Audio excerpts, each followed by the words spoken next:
Alise Jäske, kasvatustieteiden maisteri ja Mixed Fins ry:n antirasistikouluttaja ja tietokirjailija.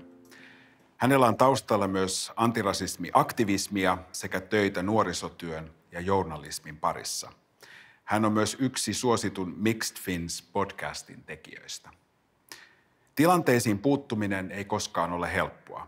Usein tuntuu helpommalta katsoa ohi tai siirtää vastuu jollekin toiselle.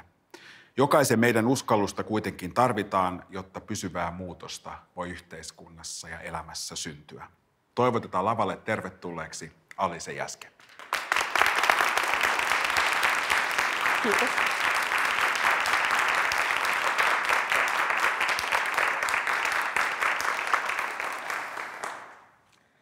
Kuvittele itsesi työpaikan taukohuoneeseen. Sä kuulet, miten kahvi porisee siellä ja sitten siellä on semmoinen valkoinen pyöreä pöytä, johon sä istuudut. Sinne tulee teidän uusi kollega, Anna, ja sä oot sit tosi innoissasi. Anna vaikuttaa ihan huippuhyvältä tyypiltä. Sitten Anna tulee siihen, että alatte juttelee hänen kanssaan vähän tutustua paremmin. Anna kertoo, että hän on opiskellut kauppatieteitä ja on Lahdesta kotoisin ja omistaa 2 kissaa. Ja sä oot silleen, että vitsi, Anna vaikuttaa ihan sairaan hyvältä tyypiltä ja meillä tulee olemaan niin hauskaa täällä töissä. No, Mari, sun kollega siitä vierestä sitten kehasee Annaa ja sanoi, että vitsi, sä puhut hyvin suomea, että mistä sä oot oikeastaan kotoisin? Se tilanne muuttuu heti. Anna on vähän hämmentynyt ja on silleen, että no itse asiassa mä oon ihan täältä Suomesta kotoisin ja puhun suomen kieltä. Mari jatkaa, että niin, mutta mä tarkoitin, että mistä sun vanhemmat on, kun sä kumminkin näytät tolta. Sulla on semmoinen olo, että tässä oli nyt jotain outoa, vähän ehkä jopa niinku rasistista, mutta sä et tiedä, että miten tähän puuttuu. Joten sä päätät pelastaa tilanteen sillä, että sä vaihdat aihetta ja alat puhua säästä. Jälkikäteen sä oot kumminkin silleen, että oisko tässä voinut toimia jotenkin toisin. Nyt mä kysyn teiltä, että kuulostiko tämä tilanne tutulta? Siellä nyökytellään ainakin. Ehkä sä oot ollut Anna tai Mari tai sivustoseuraaja, joka voisi olla Timo nimeltään. Todennäköisesti tämä tosiaan kuulostaa tutulta, koska meidän yhteiskunta on rakentunut rasismille. Ja sen vuoksi näitä rasistisia tilanteita tapahtuu koko ajan meidän yhteiskunnassa. Oli ne sitten tahallisia tai tahattomia, sanoja tai tekoja. Mä haluan korostaa, että rasismi on paljon muutakin kuin vain väkivaltaa tai jotain haukkumasanoja. Käydään nyt vielä läpi, että mitä tässä tilanteessa oikeastaan tapahtui. Mari teki todennäköisesti ihan tiedostamattaan tällaisen rasistisen oletuksen Annasta. Eli hän oletti, että Anna ei voi olla Suomesta kotoisin, koska hän ei ole valkoihoinen. Ja tämä tilanne oli Timosta jotenkin kiusallinen, koska hän aisti, että tässä on nyt tapahtunut jotain loukkaavaa. Timo ei kuitenkaan kokenut, että hän osaisi käsitellä tätä tilannetta. Ja siksi hän teki sen, mitä valitettavan usein tapahtuu näissä tilanteissa. Hän käänsi katseensa pois ja vaikeni. Musta tuntuu, että rasismista vaietaan sen takia, että se aihe koetaan tosi hankalaksi. Ennen kaikkea kukaan ei halua sitä rasistinleimaa otsaansa, koska se tarkoittaa samaa asiaa kuin se, että sä olisit paha ihminen. Ja tämän leiman vuoksi, jos se rasismi nostetaan jotenkin ylös tai tulee semmoinen olo, että mua on nyt syytetty siitä, niin se voi synnyttää tosi vahvan tunnereaktion ja sulle voi tulla semmoinen olo, että sä haluat vaan kieltää sen kaiken. Ja ehkäpä näiden, niin kuin me ennakoidaan jo valmiiksi, että näin voi käydä. Että se toinen varmaan saa jonkunlaisen tunnereaktion siitä, kun me puhun rasismista. Ja sitten sen takia me päätetään, että ei puhuta siitä ollenkaan. Ja sitten se keskustelu voi lähteä niin kuin suistuu ihan väärille raiteille. Mä toivon, että huomaatte tässä, että tässä on nyt aikamoinen oravanpyörä.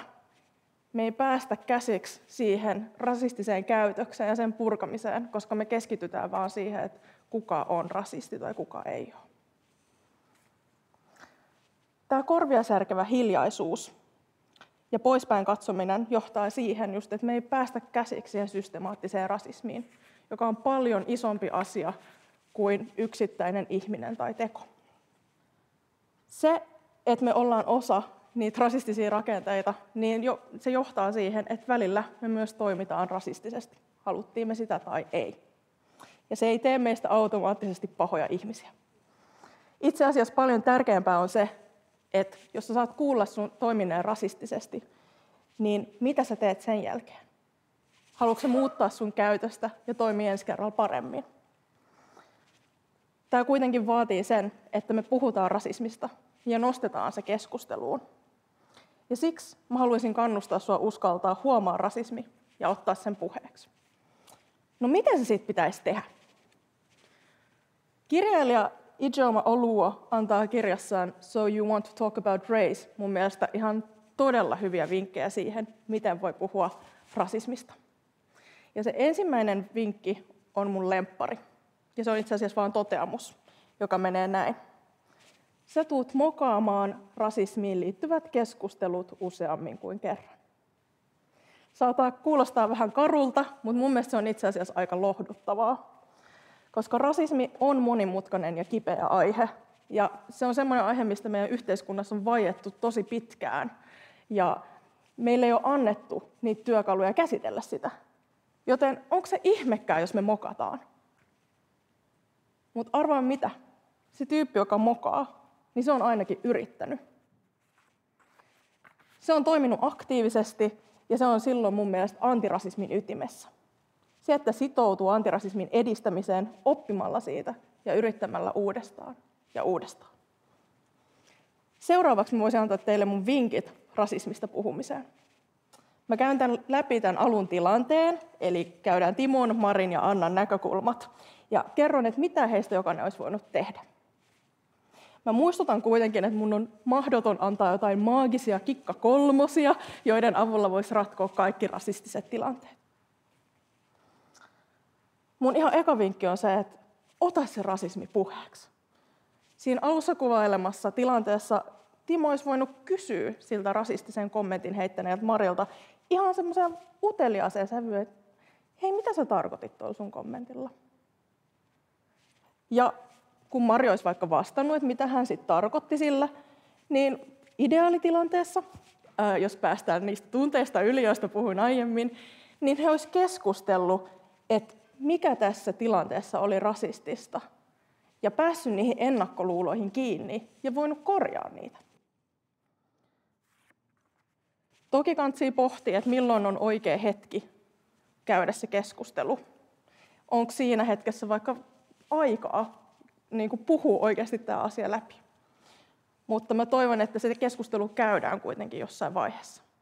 Timo voi ottaa sen puheeksi Marin kanssa myöhemmin, tai sitten hän voi mennä kysyä Annalta, että hei, mitä sä voit, että haluaisitko sä puhua tuosta äskeisestä tilanteesta, että mitä siinä tapahtuu? Jos sä oot Mari, niin ihan ekana vedä syvää henkeä.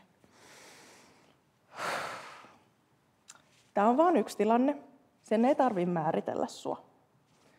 Sen sijaan, että sä keskityt itseesi, niin voisitko sä keskittyä kuuntelemaan sitä toista? Jos asian nostaa esiin ruskea ihminen, niin se on voinut olla hänelle jo ihan tosi vaikeaa. Ja hänellä erittäin todennäköisesti on jo aika paljon kokemusta siitä ja tietää, mistä puhuu.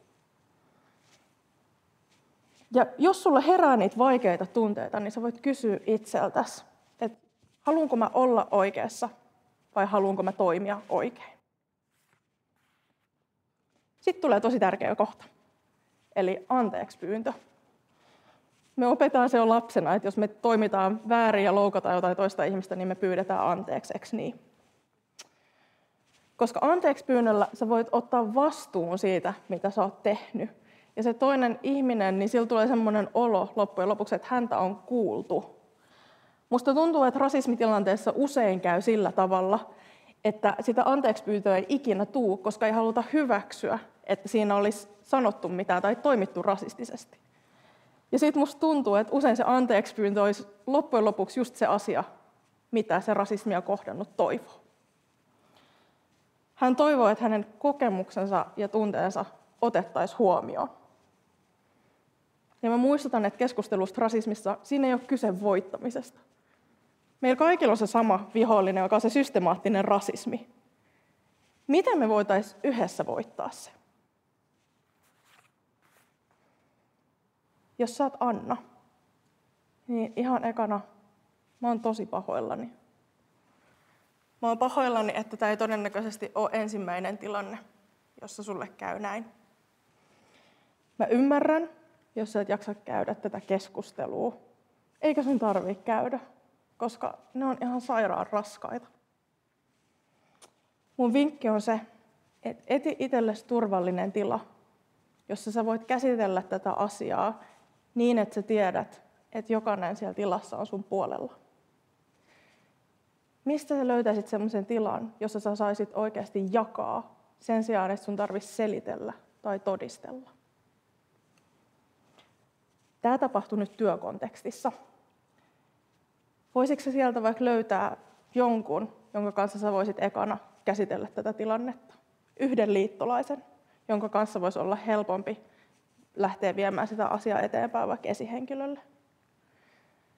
Ja sitten, jos sitä tilannetta tai rasismia ylipäänsä ei oteta tosissaan, niin tilanteet vaatiessa sä voit olla esimerkiksi yhteydessä aluehallintovirastojen työsuojeluun tai yhdenvertaisuusvaltuutettuun.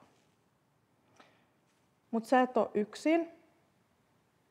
Sä et ole ainoa, joka kokee tällaista. Sä et ole liian herkkä, liian vaikea tai muuten vaan hankala. Palataan vielä sinne kahvihuoneeseen. Miten siitä tilasta ja koko siitä organisaatiosta voisi tehdä sellaisen, että siellä voitaisiin käydä näitä keskusteluja rasismista? Millaiset käytännöt voisi auttaa siinä? Millaisia rakenteita siellä pitäisi tehdä tai rakenteellisia muutoksia? Voisiko joku asiantuntija vaikka tulla kouluttaa antirasismista ja oikeasti opettaa, että miten siitä rasismista voitaisiin puhua? Ja voisiko se käydä niitä organisaation rakenteita vielä läpi sillä silmällä, että mitkä voi olla ne kohdat, joissa tarvitaan apua ja sitä antirasistista katsetta? Mä pyydän, että te kaikki jaksaisitte laittaa ittenne alttiiksi sille, että te saatatte epäonnistua ja kokea niitä vaikeita tunteita, kun me puhutaan rasismista. Sulla ei tarvitse olla ratkaisua tai täydellistä osaamista antirasismista ennen kuin sä voit alkaa puhua rasismista. Mäkin opin siitä aiheesta lisää joka päivä ja mä teen sitä kuitenkin työkseni. Mä uskon, että me voidaan löytää niitä ratkaisuja, kun me puhutaan yhdessä. Mutta meidän täytyy uskaltaa, jotta me voidaan oppia paremmiksi puhua rasismista ja kehittää sitä koko ajan. Meidän täytyy uskaltaa olla kesken tämän asian kanssa ja hyväksyä, että tähän menee aikaa. Mutta se työ, se täytyy kuitenkin aloittaa nyt. Ja onneksi sitä on jo aloitettu. Katsokaa vaikka teitä kaikkia täällä. Mä uskon, että jatkuvalla kuuntelulla, keskustelulla ja harjoittelulla rasismista puhuminen ja rasististen rakenteiden purkaminen on mahdollista. Koska me ei vaan pystytä antirasistisempiin toimintatapoihin, vaan me kaikki myös ansaitaan ne. Kiitos.